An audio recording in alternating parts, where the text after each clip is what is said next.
kami telah siap untuk mendengar firman-Mu di hari kenaikan Engkau ke surga 2000 tahun yang lalu.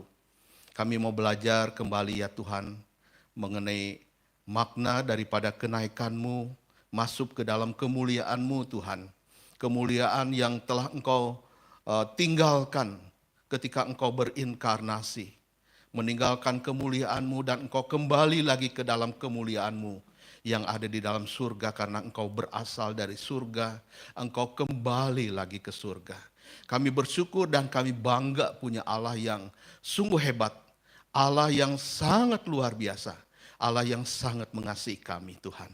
Terima kasih Tuhan, kami mohon Roh Kudus membukakan hati pikiran kami untuk kami boleh mendengar dengan hati yang lembut ya Tuhan. Seperti tanah liat yang ada di tangan Sang Penjuman. Untuk membentuk kami ya Tuhan, firman-Mu semakin serupa Kristus. Berkati juga hamba-Mu yang hina dina yang akan menyampaikannya. Supaya kebenaran firman-Mu sungguh-sungguh ya Tuhan memberi kekuatan di dalam kehidupan kami. Dan terus ya Tuhan memperbaharui hidup kami ini. Dalam nama Yesus kami bersyukur dan kami siap mendengar firman Tuhan. Yang siap mendengar firman Tuhan mari katakan sama-sama. Amin, puji Tuhan ya saudara ya. Saudara-saudara, kita akan menyaksikan dulu sebuah video klip ya tentang kenaikan Tuhan Yesus ke surga. Boleh lampu di depan sini mungkin dimatikan supaya lebih jelas. Ya, kita akan saksikan bersama-sama beberapa menit saja saudara ya.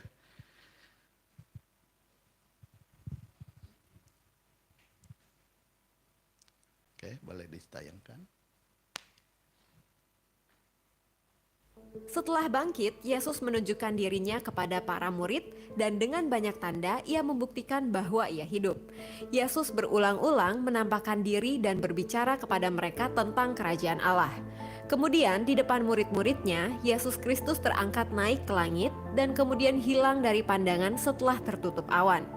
Tercatat dalam Markus 16 ayat 19, Lukas 24 ayat 51, dan Kisah 1 ayat 9. Kronologis kenaikan Yesus ke surga terjadi sesudah 40 hari pasca kebangkitannya dan 10 hari sebelum dicurahkannya Roh Kudus kepada para rasul di Yerusalem yang dikenal dengan Hari Pentakosta. Pesan terakhir sebelum Yesus terangkat. Seperti yang tertulis dalam Injil Markus, sebelum terangkat ke surga, Yesus memberikan mandat kepada murid-muridnya untuk memberitakan Injil ke seluruh makhluk. Yesus dengan terang memberi kuasa dan mandat kepada murid-muridnya untuk mengerjakan hal itu. Ia menjamin bahwa setiap orang yang akan mendengar, mengaku percaya dan mau dibaptis akan selamat. Markus 16 ayat 15 sampai 16. Ketika Yesus terangkat ke surga, murid-murid mengamatinya dengan cermat dan tiba-tiba muncullah dua malaikat yang menyampaikan kepada mereka pesan dari Allah bahwa Yesus yang terangkat ke surga akan kembali dengan cara yang sama seperti yang murid lihat saat ia naik. Kisah Para Rasul 1 ayat 10-11. Hal ini juga sesuai dengan yang disampaikan Yesus dalam Yohanes 14 ayat 1-3. Yesus terangkat pada siang hari. Kisah Para Rasul 1 ayat 9 berkata, sesudah ia mengatakan demikian, terangkatlah ia disaksikan oleh mereka dan awan menutupnya dari pandangan mereka. Apabila Yesus terangkat pada malam hari, tentu awan tidak akan terlihat dengan jelas. Sehingga penceritaan kenaikan Yesus di Kisah Para Rasul pasti tidak sedetail itu, di mana disebutkan awan menutup pandangan mereka. Dari informasi ini, kita bisa perhatikan bahwa peristiwa kenaikan Yesus ke sorga terjadi pada siang hari. Sehingga tingkat kesilapannya sangat rendah. Apabila peristiwa tersebut terjadi pada malam hari, maka hal itu akan menyulitkan para saksi mata untuk memberi kesaksian karena minimnya pencahayaan. Lokasi kenaikan Yesus. Kisah Para Rasul 1 ayat 12 mencatat, maka kembalilah rasul-rasul itu ke Yerusalem dari bukit yang disebut Bukit Zaitun yang hanya seperjalanan Sabat jauhnya dari Yerusalem. Di sana dicatat bahwa ketika Yesus terangkat ke sorga, kejadian tersebut terjadi di sebuah bukit yang dinamakan Bukit Zaitun, yaitu sebuah bukit yang jaraknya tidak jauh dari Yerusalem. Sementara itu, tafsiran Alkitab Wycliffe menyatakan bahwa Bukit Zaitun terletak jauh sekitar 3.000 kaki di sebelah timur Yerusalem. Jarak ini merupakan jarak yang diperbolehkan bagi orang Yahudi untuk berjalan pada hari Sabat tanpa melanggar ketetapan tentang perhentian Sabat. Lukas 24 ayat 50-51 juga mencatat lokasi kenaikan Yesus ke surga, lalu Yesus membawa mereka keluar kota sampai dekat Betania. Di situ ia mengangkat tangannya dan memberkati mereka. Dan ketika ia sedang memberkati mereka, ia berpisah dari mereka dan terangkat ke sorga. Dari dua bagian Alkitab ini telah dinyatakan lokasi kenaikan Yesus ke sorga, yakni di sebuah bukit di luar kota Yerusalem, dekat dengan kota Betania.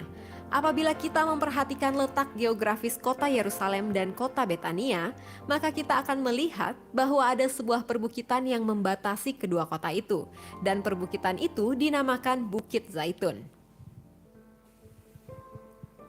Kapel Kenaikan Yesus, lokasi Yesus terangkat. Pada tahun 376, di tempat kenaikan Yesus ke surga, dibangun sebuah rotunda atau bangunan dengan bentuk melingkar dan ditutupi oleh kubah yang pada tahun 438 ditambahkan sebuah oratorium dan biara pria. Kemudian pada masa Perang Salib, para pejuang mendirikan sebuah gereja. Kini tempat tersebut dinamai Kapel Kenaikan Yesus atau Gereja Kenaikan yang diyakini sebagai tempat di mana Yesus terangkat naik ke sorga. Di dalamnya terdapat sebuah batu yang menurut legenda diinjak Yesus dan meninggalkan jejak kaki sebelum naik ke sorga. Pada bagian selatan bukit terdapat kuburan Yahudi yang digali di dalam batu, namun sekarang telah menjadi sebuah desa. Selain itu, makam yang dianggap milik Nabi Zakaria dan Absalom anak Daud juga masih ada di Bukit Zaitun. Pada lereng atas terdapat pula makam Nabi Hagai dan Maleaki. Di bagian lainnya di Bukit Zaitun berdiri gereja Pater Noster atau gereja doa Bapa Kami. Salah satu yang menjadi hal menarik di gereja ini adalah terdapat keramik yang berisikan doa Bapa Kami dalam berbagai bahasa dari seluruh dunia termasuk bahasa Indonesia dan beberapa bahasa daerah Indonesia mulai dari Batak, Palembang, Sunda, Toraja, dan Papua. Demikian fakta Alkitab mengenai tempat yang menjadi lokasi Yesus naik ke sorga. Ya, sampai di situ ya. Saudara, hari ini kita merayakan hari kenaikan Tuhan Yesus, di mana saudara semua umat Kristen merayakan ya, kita seringkali fokus kepada Natal dan Paskah. Padahal saudara, kenaikan Tuhan Yesus adalah mahkota dari seluruh pekerjaan Kristus di dalam dunia ini. Sebab tanpa kenaikan Kristus saudara, misi Yesus itu belum tuntas di dalam dunia. Jadi dia hanya datang untuk mati dan bangkit, tetapi dia tidak naik kepada kemuliaan Bapa di surga. Nah, tema hari ini yaitu Yesus naik ke dalam kemuliaan. Ya saudara, itu terjemahan dari bahasa Inggrisnya saudara ya. Yesus naik ke surga, masuk di dalam kemuliaannya. Mari kita akan membaca Alkitab kita dari Kisah Para Rasul 1 ayat 9 sampai 11. Kisah Para Rasul 1 ayat 9 sampai ayat yang ke-11. Ya, saya akan bacakan saudara. Sesudah ia mengatakan demikian, maksudnya Yesus mengatakan pesan-pesan terakhirnya supaya menjadi saksi Tuhan, memberitakan Injil. Terangkatlah ia disaksikan oleh mereka. Mereka ini ada berapa orang? Saudara, lebih dari 500 orang. Ya, telah menyaksikan Yesus bangkit. Dan sekarang ketika mereka berkumpul di Bukit Zaitun, mereka menyaksikan bagaimana peristiwa kenaikan Tuhan Yesus. Dan awan menutupnya dari pandangan mereka.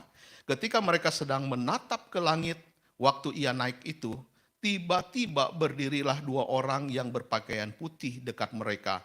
Dan berkata kepada mereka, "Hai orang-orang Galilea, mengapa kamu berdiri melihat ke langit? Yesus ini yang terangkat ke surga meninggalkan kamu, akan datang kembali dengan cara yang sama seperti kamu melihat dia." Saudaraku, kalau kita melihat saudara, peristiwa kenaikan Tuhan Yesus bukanlah sebuah perpisahan ya yang menyedihkan, melainkan saudara sebuah proklamasi kemenangan dan permulaan fase baru dalam rencana Allah. Ini adalah momen di mana Kristus kembali ke tahtanya.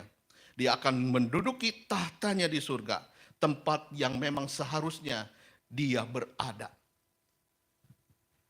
Ada orang yang jalan-jalan ke luar negeri, ke Amerika, saudara ya, atau ke Eropa, hanya untuk jalan-jalan beberapa saat.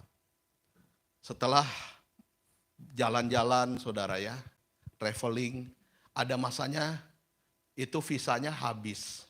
Dia harus kembali lagi ke Indonesia. Kembali lagi ke negerinya. Apakah dia mungkin dari Singapura, dari Thailand, atau dari Belanda ya.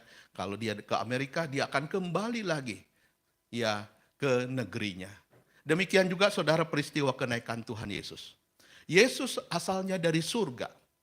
Setelah dia menyelesaikan semua tugasnya dengan tuntas, maka dia akan kembali lagi ke surga karena dia berasal dari surga. Di sini kita melihat saudara bahwa kita sebagai orang Kristen, kita memiliki keyakinan dua hal. Yang pertama, kita memiliki saudara keyakinan Jesus faith ya. Kita percaya dengan iman. Yesus telah datang ke dalam dunia ini ya. Dia berinkarnasi. Tetapi saudara, kita tidak cukup percaya Yesus, saudara ya. Seperti lagu berkata, percaya saja, percaya saja. Saudara, tanpa logika. Sebab mengapa? Kita punya percaya, saudara, di atas dasar histori. Di atas dasar bukti sejarah. Makanya kita punya keyakinan bukan saja Jesus faith, tetapi Jesus history. Ya, Yesus yang bersejarah di dalam dunia ini. Ya, makanya ada ceritanya, kisahnya di mana dia dilahirkan di kota Bethlehem, lalu dia saudara disalibkan di Yerusalem dan dia naik ke surga di Bukit Zaitun, tempat yang tidak begitu jauh dari Yerusalem. Ya, saudara, itu kalau ditempuh itu dengan jalan kaki nggak terlalu lama, saudara ya. Makanya menurut peraturan Yahudi masih boleh melakukan perjalanan dari Bukit Zaitun ke Bait Allah karena tidak jauh, saudara ya. Jadi tidak melanggar aturan hari Sabat. Saudara, keyakinan bahwa Tuhan Yesus naik ke surga ini menandakan saudara bukti telah selesainya pelayanan dia di dunia ini. Dalam Kisah Rasul pasal 1 ayat yang ke-9 jelas sekali dikatakan saudara ya. Sesudah dia mengatakan demikian, terangkatlah ia disaksikan oleh mereka dan awan menutupnya dari pandangan mereka. Saudaraku, kita melihat di sini ya bahwa dia yang pernah berkata di kayu salib sudah selesai. Semua telah selesai dikerjakannya, telah tuntas, dalam bahasa aslinya tetelestai. Dia telah selesai menyelesaikan tugas keselamatan manusia. Dia sekarang saudara naik kembali ke surga, menandakan inilah awal dari pemulihan dia dan dia akan memerintah di surga. Ya, makanya di dalam Amanat Agung dikatakan segala kuasa ada padaku baik di bumi maupun di surga. Pergilah beritakan Injil. Jadi segala kuasa ada di tangan Yesus. Dia yang bertahta di surga. Kenaikan Tuhan Yesus ini adalah peristiwa sejarah. Peristiwa yang sesungguhnya bukan saudara dongeng ya. Seperti cerita Sangkuriang atau cerita apalagi saudara ya. 1001 malam ya saudara ya. Cerita-cerita dongeng begitu ya. Tapi ini sejarah, bukan juga secara simbolis saudara ya. Kisah ini, tetapi kepergian Yesus jelas secara fisik disaksikan oleh murid-muridnya. Orang-orang yang percaya. Saksinya saudara melihat langsung dia naik ke surga dan para malaikat meneguhkan saudara ya. Bahwa dia yang naik ke surga dikatakan dia akan datang kembali. Dan ketika itulah saudara-saudara awan menutup dia. Seperti tadi di dalam video klip dikatakan saudara ya. Kejadiannya adalah siang hari. Makanya bisa disaksikan kalau malam hari saudara nggak ada awan. Ya nggak kelihatan karena gelap semuanya. Saudara, mereka menyaksikan. Dan mereka sangat terkejut. Mereka benar-benar melihat peristiwa ini amazing. Sungguh luar biasa. Ya. Tanpa alat, ya sekarang ada alat saudara ya, di mana orang bisa terbang ya saudara pakai semacam gas ya, kayak drone gitu saudara ya. Ya, Yesus tanpa alat saudara ya. Belum ada teknologi seperti sekarang ini, saudara ya. Pesawat pun juga belum ada. Tapi dia kembali ke surga. Kembali ke atas, saudara ya. Di mana itu surga? Ya di atas, saudara ya. Ya di atas, bukan di bawah, saudara ya. Ya, katanya saudara, menurut Rasul Paulus ada langit ketujuh, ya saudara ya. Berlapis-lapis, saudara ya, dalam penglihatan Rasul Paulus. Saudara, kalau orang mau menjangkau sana, belum waktunya bisa sampai di sana. Tetapi saatnya nanti, saudara ya, seperti janji Tuhan, dia akan datang kembali, dia akan membawa kita, saudara, naik ke tempat itu. Saudara, ketika Yesus naik ke surga, dia menduduki tempat kehormatan dan otoritas tertinggi ada pada dia. Otoritasnya sangat luar biasa, saudara ya. Tadi kita membaca di dalam Ibrani 1 ayat yang ketiga, bahwa dia duduk di tahta Allah, saudara ya. Di sebelah kanan Allah. Kristus ikut ambil bagian dalam kuasa dan kekuasaannya. Saudara, jangan diartikan secara biologis, saudara ya. Duduk di sebelah kanan Allah berarti Bapa ada di sebelahnya Yesus. Tidak, saudara ya. Kata di sebelah kanan Allah itu artinya itu adalah jabatan yang tertinggi, ya. Tidak ada 3 tahta di surga, saudara ya. Karena Allah kita Allah Tritunggal, maka ada kursi buat Bapa, kursi buat Yesus, kursi buat Roh Kudus. Tidak seperti itu, saudara ya. Tahta itu hanya satu, saudara ya. Kursi itu hanya satu, ya. Seperti kita menyambut tamu, kita biasa mempersilahkan orang dengan tangan kanan kita. Mari silahkan duduk, ya. Itulah kehormatan kita. Dia duduk di sebelah kanan Allah Bapa di surga. Dikatakan, saudara, artinya dia menempati tempat terhormat. Ya, segala kuasa ada padanya.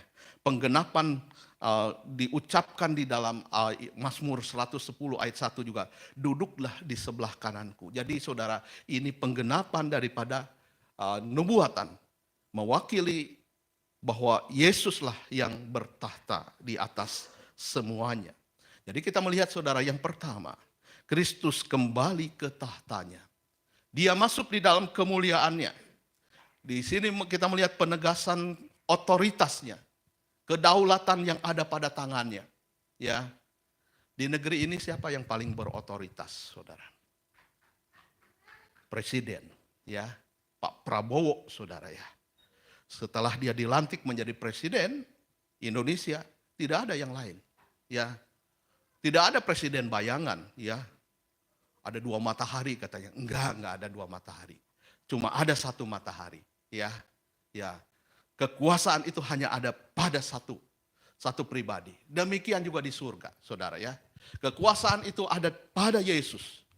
Ya, ketika dia naik ke surga, kedaulatan, otoritas. Makanya di dalam Filipi pasal 2 ayat 9 sampai ayat yang 11 dikatakan, itulah sebabnya Allah sangat meninggikan dia dan mengaruniakan kepadanya nama di atas segala nama.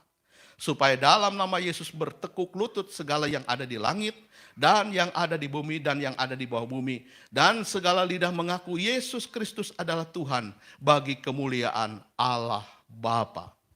Dikatakan dia raja di atas segala raja. Nama di atas segala nama, baik di langit maupun di bumi.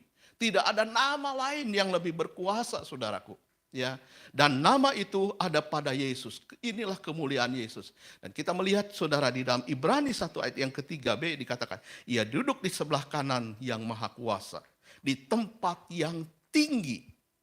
Jadi inilah kemuliaan Yesus. Dia berada di tempat yang tinggi, ya, bukan di tempat yang biasa-biasa, tempat yang rendah.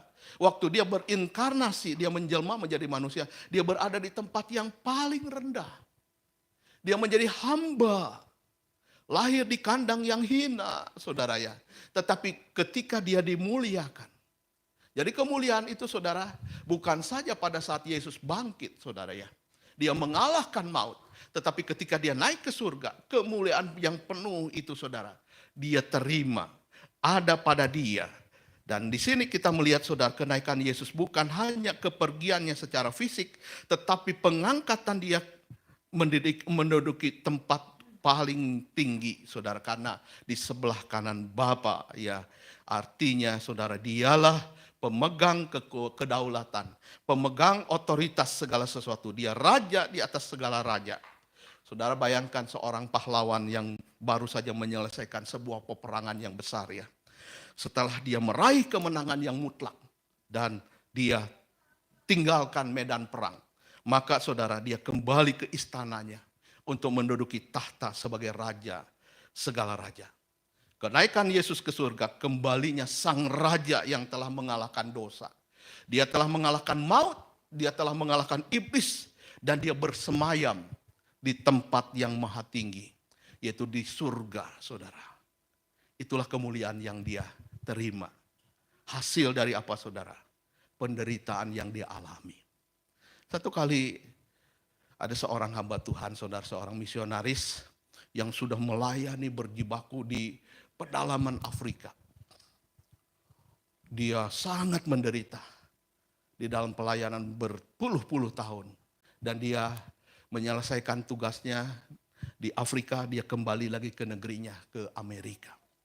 Waktu dia kembali ke Amerika, ketika pesawatnya mendarat di pelabuhan, di bandara di Amerika, dia terkejut, saudara ya. Ada karpet merah yang dipasang di bandara itu. Rupanya di pesawat yang lain, saudara, ada serombongan pasukan perang Amerika yang baru kembali dari medan perang. Ya, dan mereka disambut dengan karpet merah. Sementara dia, saudara, menyaksikan seremonial itu, saudara ya. Dia di dalam hatinya bertanya, aku kan sudah berperang dalam pelayanan secara rohani. Tidak ada karpet merah untukku.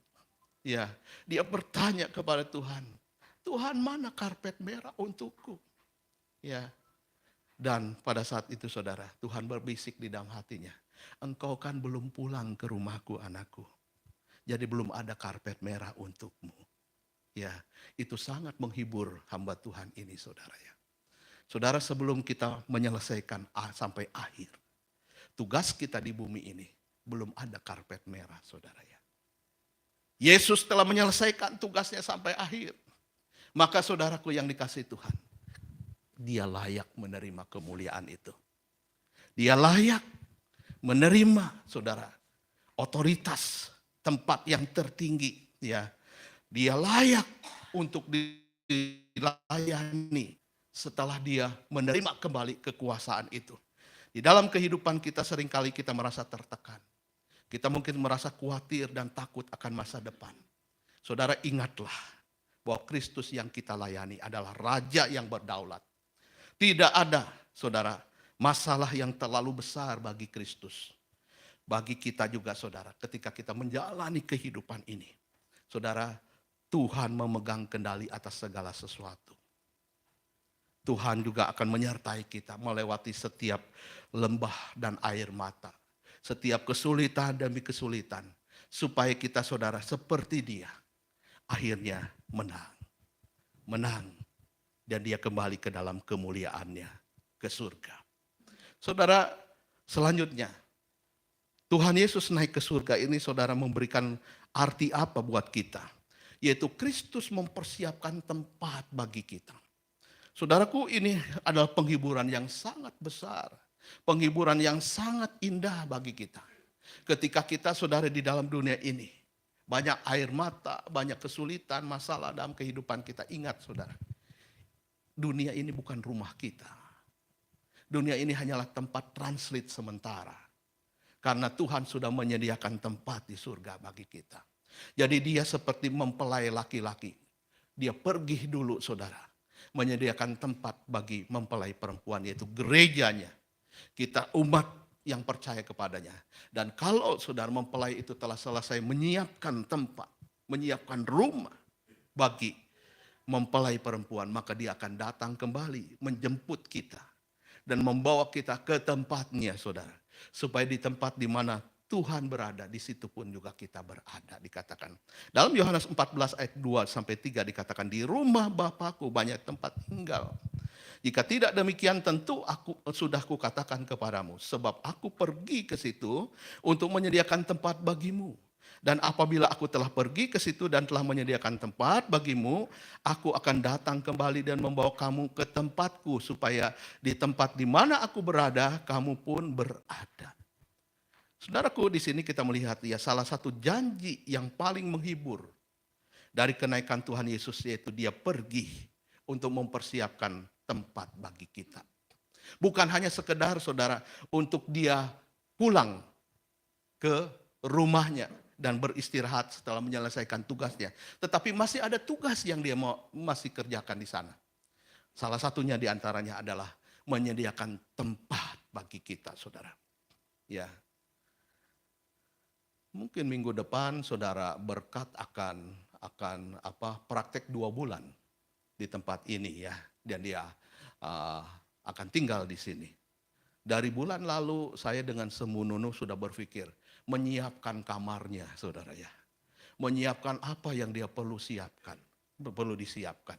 Ya, demi menyambut mahasiswa praktek, saudara ya. Saudara, itu mahasiswa praktek aja harus disambut tuh ya, saudara ya. Apalagi presiden ya, saudara ya. Atau raja di atas segala raja, saudara. Ya, kita saudara dianggap mempelai wanita yang sangat dikasihi Tuhan. Tuhan pergi ke sana untuk menyediakan tempat bagi kita ya. Dia mempersiapkan tempat yang indah pasti bagi kita, saudara ya.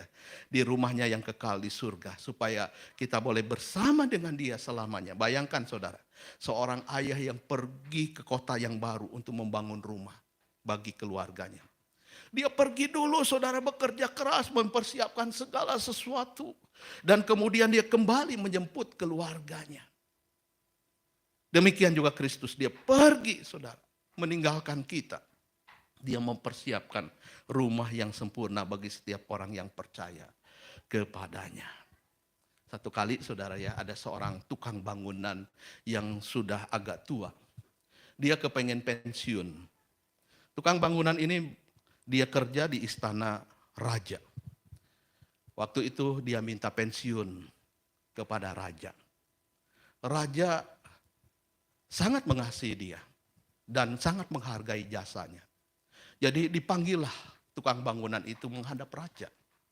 Lalu tukang bangunan ini ditanya oleh raja, "Kamu serius mau pensiun dari pekerjaan kamu di istana ini?" "Betul, tuanku raja. Sudah saatnya saya akan pensiun. Saya sudah tua." Kalau begitu sang raja berkata, "Ya, kalau begitu buatkan aku satu rumah terakhir. Sebelum kau berhenti bekerja di istana ini, buatkan rumah yang terbaik, yang terakhir, yang kau kerjakan." Lalu saudara tukang bangunan ini mengerjakan, karena dia memang udah mau pensiun ya. Udah males-malesan saudara bekerja ya. Maklumlah ya, sudah tua mungkin ya. Dia mengerjakan rumah itu asal-asalan, saudara ya. Dan kemudian rumah itu selesai jadi, dia menghadap raja. Dia katakan kepada raja, "Raja, rumahnya sudah selesai, aku bangun." "Oh iya," raja berkata. "Di mana rumah itu?" Ya, dia menunjukkan rumahnya, saudara ya, yang asal-asalan jadi. Dia bangun itu. Dan kemudian saudara, raja bilang, "Ya, rumah itu adalah untukmu." Wah, dia nyesel nggak, saudara? Nyesel seumur hidup. Ya, kenapa? Nah, kalau tahu begitu bangun semewah mungkin ya. Semahal mungkin. Kalau akhirnya tahu untuk dia ya, saudara ya. Nah, tapi dia punya image apa? Yang penting aku kerjakan. Ada banyak orang di dalam dunia ini asal-asalan bekerja, saudara ya. Yang penting aku kerjakan, saudara ya. Padahal saudaraku yang dikasih Tuhan, kita nggak tahu. Tuhan punya rencana yang indah dalam hidup kita. Ya. Saudara, surga itu, saudara ya, akan diberikan bagi kita. Tapi upah kita itu beda-beda, saudara ya. Rumah kita itu tipenya beda-beda loh, saudara ya. Kalau saudara pergi ke perumahan kan ada tipe yang apa? Yang RS, yang RSSSSS ya, saudara ya.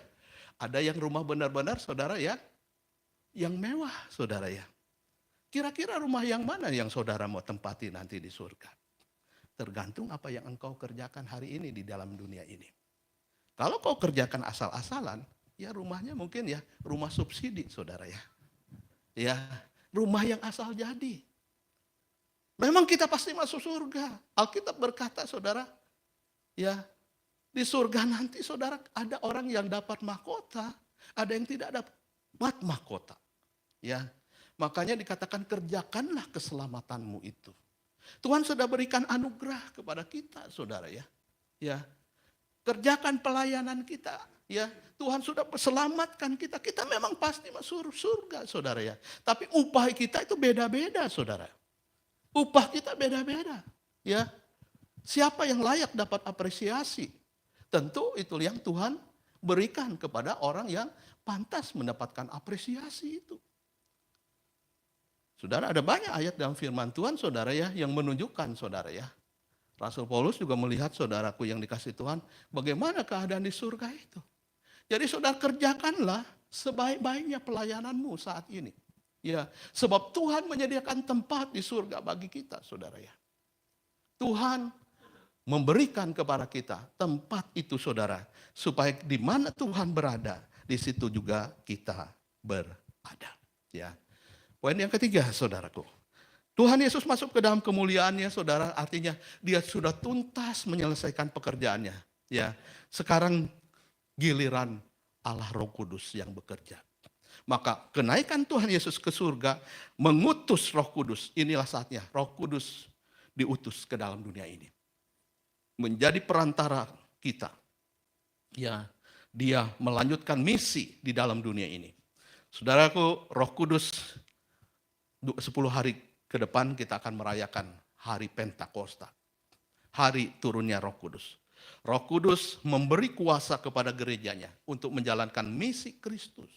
Ya, Roh Kudus mempersatukan orang percaya dalam Kristus.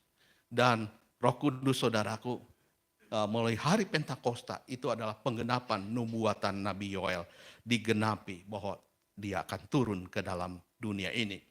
Saudara, implikasi daripada kenaikan Tuhan Yesus ke surga yaitu kerajaan Kristus tidak terbatas di bumi ini, saudara. Ya, kewargaan kita, kewarganegaraan kita ada di surga juga, saudara ya, bersama dengan Kristus.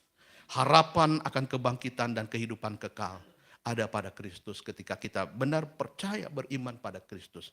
Maka oleh sebab itu, saudara, pikiran kita haruslah tertuju kepada perkara-perkara yang di atas, bukan hanya yang di bumi saja. Dan saudara, kita melihat manfaatnya atau dampak kenaikan Tuhan Yesus itu apa saja bagi orang yang percaya. Ada 3 hal.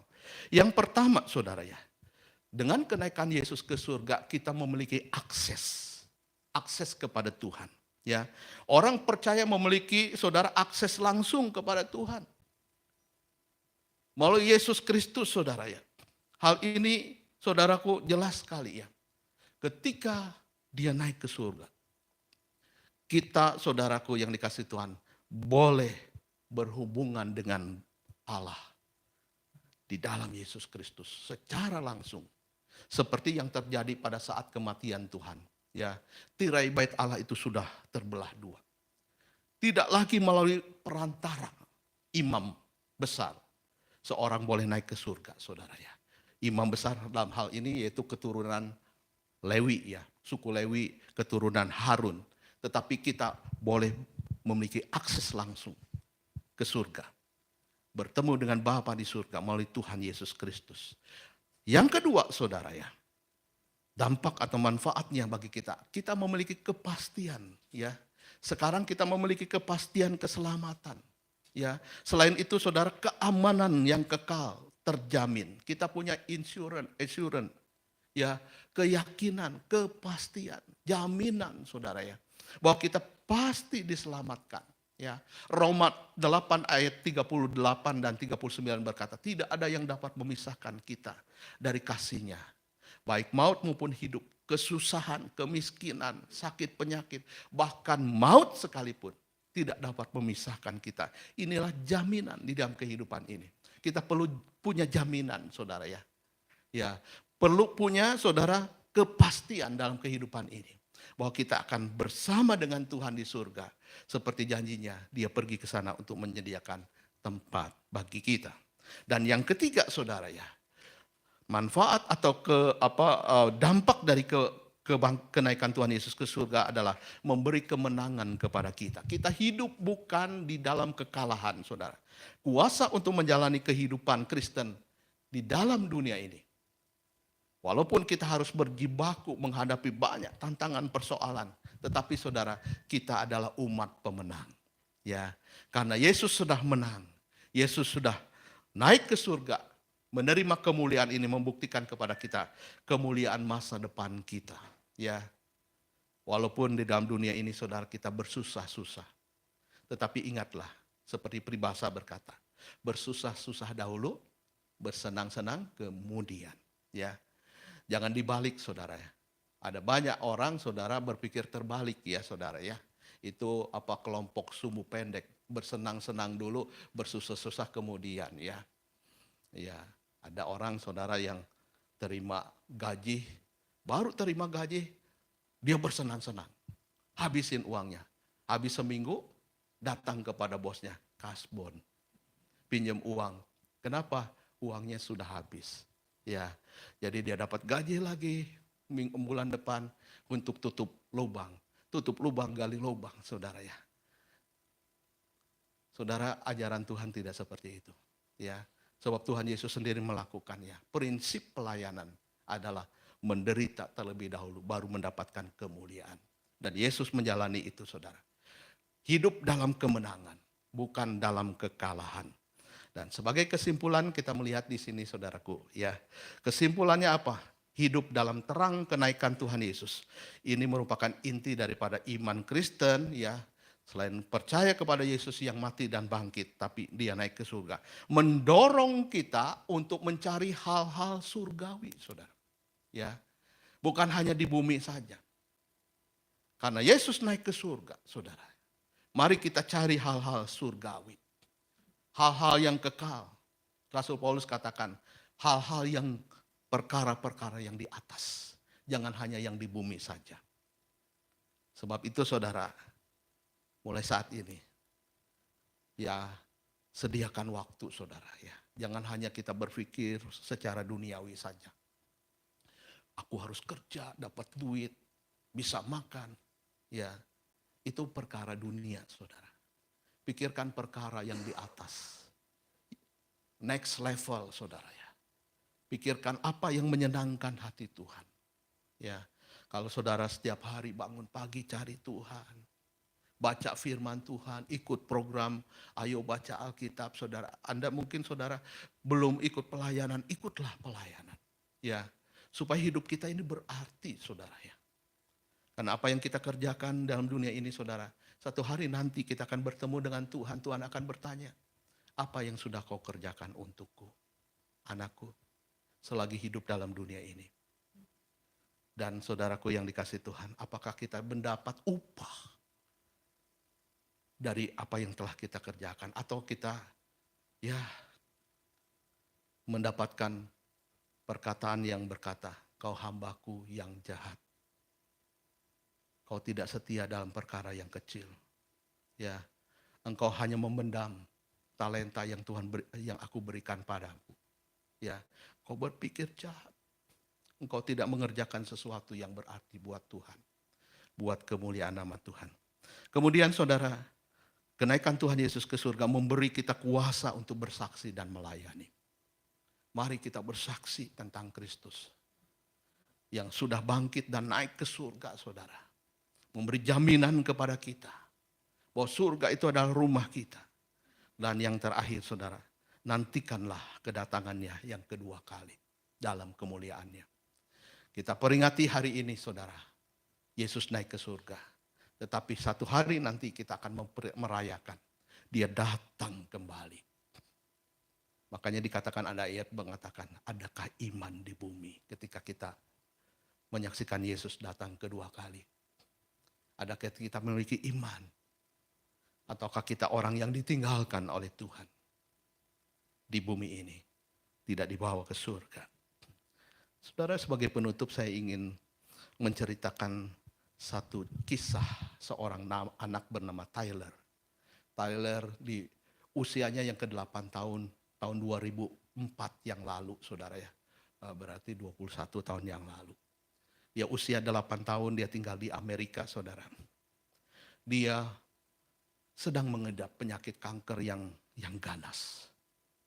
Dan di saat dia sedang dalam keadaan yang sangat menderita itu, saudara, di ranjang tempat tidurnya, dia menulis surat yang dikenal, saudara, surat untuk Tuhan. Ya, dia menulis beberapa surat, saudara, untuk Tuhan yang mengubah banyak orang. Ya, ketika membaca suratnya umur 8 tahun. Ketika dia ada di ranjang tempat tidurnya, dia tersenyum lemah sambil menatap wajah mamahnya, saudara.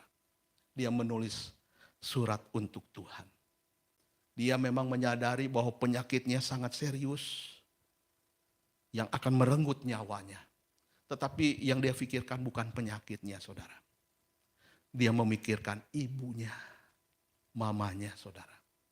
Dan 3 surat yang terkenal yang dia tulis, saudara, untuk Tuhan. Ketika dia menatap wajah mamanya, Anda bisa bayangkan ya, mamanya yang dalam keadaan hopeless mungkin ya, gimana anak ini bisakah tetap hidup dan sembuh dari penyakit kankernya. Saudara, anak ini menulis surat kepada Tuhan. Ada 3 surat yang saya mau bacakan untuk kita. Surat yang pertama, Tyler, saudara, menulis surat seperti ini. Tuhan, apa kau bisa menemukan seseorang untuk ibuku? Supaya ibuku bisa tersenyum lagi. Ibu sangat kesepian sejak ayah pergi ke surga. Saudara, surat dari seorang anak kecil. Dia memikirkan ibunya, dia memikirkan mamanya. Dia katakan, apakah mama bisa tersenyum lagi? Ya, tolong Tuhan seolah-olah ya. Kau bisa menemukan seseorang untuk mamaku supaya dia bisa tersenyum lagi. Dia akan kesepian.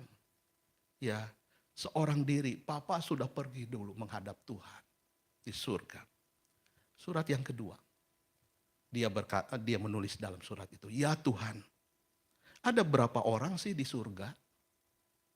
Pasti banyak ya. Dalam kepolosannya sebagai seorang anak, 8 tahun, saudara.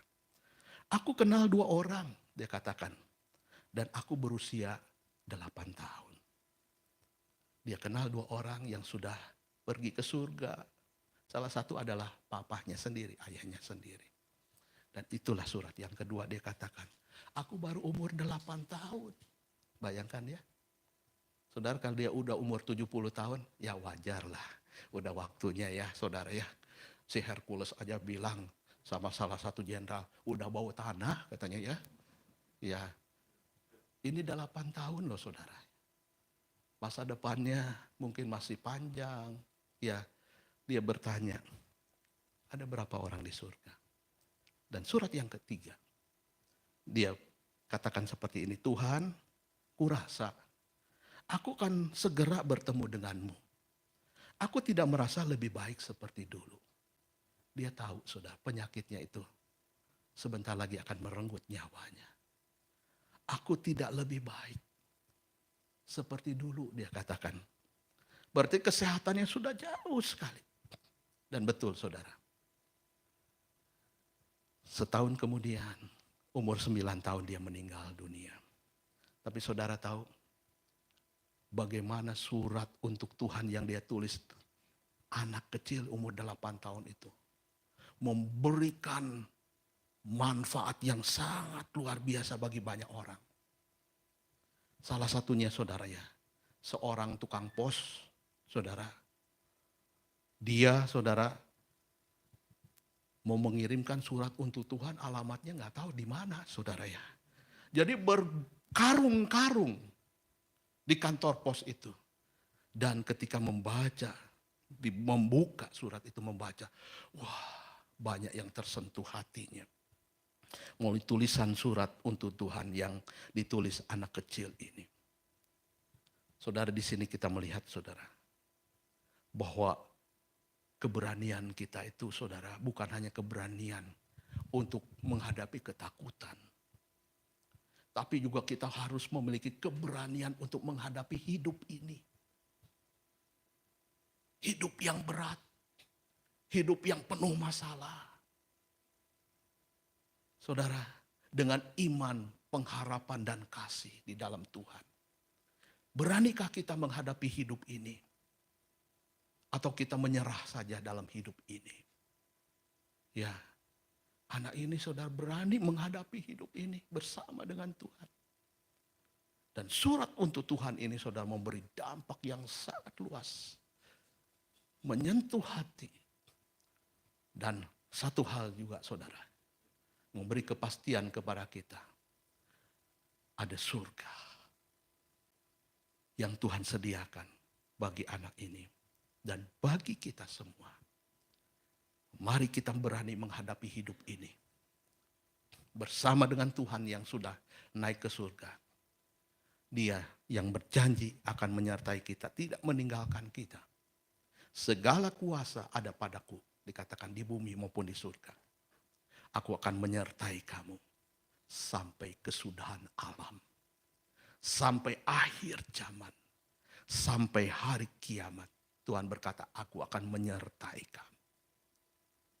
Sekalipun dia telah naik ke surga, dia mengirimkan Roh Kudus kepada kita. Yang menepati janjinya. Kita tidak dibiarkan sebagai yatim piatu. Karena Roh Kudus akan membimbing kita, menyertai kita. Sampai kita pulang ke surga. Amin. Mari kita berdoa. Kami bersyukur Tuhan kenaikan-Mu ke surga memberikan kepastian bagi kami. Bahwa kami percaya kepada Allah yang hidup. Kami bukan hanya memiliki Allah yang serba kami tidak tahu. Tetapi ya Tuhan, Engkau adalah Jesus history. Yesus yang ada dalam sejarah. Tuhan, kami yakin bahwa kepercayaan kami tidak akan sia-sia kepada Tuhan. Engkau yang telah naik ke surga menerima kemuliaan-Mu. Dan Engkau juga akan memberikan kemuliaan kepada kami. Memberi upah ketika kami bertemu dengan Tuhan di surga. Sebab itu ya Tuhan, kami patut mengerjakan apa yang patut kami lakukan. Mengerjakan keselamatan yang Tuhan anugerahkan dalam hidup kami. Melayani Tuhan. Sampai kami bertemu dengan Tuhan dan menerima upah. Bahkan mahkota. Sebab surga itu telah diberikan bagi kami. Terima kasih Tuhan buat kenaikan-Mu ke surga. Yang memberikan pada kami janji-janji Tuhan yang begitu indah. Tuhan juga selalu menyertai kami karena kuasa ada dalam tangan-Mu di bumi maupun di surga. Dan kuasa-Mu sampai akhir zaman selalu menyertai setiap umat-Mu, setiap hamba-hamba-Mu. Terima kasih Tuhan, terima kasih. Apapun kesusahan kami, Tuhan tidak pernah meninggalkan kami sendirian karena Tuhan mengasihi kami. Tuhan memberi kemenangan kepada kami sebab Engkau telah menang. Kami bersyukur pada Engkau Tuhan boleh merayakan, memperingati hari kenaikan-Mu ke surga bagi kami. Berkati firman-Mu yang telah kami dengar, kata-kata hamba-Mu telah berakhir. Tapi Roh Kudus dan kuasa firman-Mu terus memberikan pemahaman pada kami untuk kami hidup dalam jalan-Mu Tuhan. Berkati jemaat-Mu di tempat ini. Terus bertumbuh dalam Tuhan, dalam pengenalan yang benar akan Tuhan. Dan pengalaman hidup yang kami alami bersama dengan Tuhan setiap hari membangun iman kami. Sehingga iman kami tidak suam-suam kuku, tetapi ya Tuhan on fire. Iman kami menyala-nyala, berapi-api. Sampai Tuhan datang kembali. Dalam nama Yesus berkati kami semua. Amin. Tuhan Yesus memberkati dan menolong kita.